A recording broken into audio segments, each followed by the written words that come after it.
I want to be a teacher. My name is Chen Li. Today, I want to share my dream with you all. I want to be a teacher because I think education is very important for a country's future. A good teacher can teach and lead lots of students. If I am a teacher, I'll share all my knowledge with my students.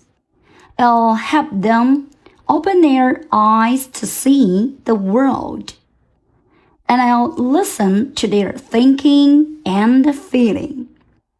Every student is equal in my heart. They can ask for my help or opinion anytime. I want to be a teacher. I hope all my students can grow up to do good things for our country.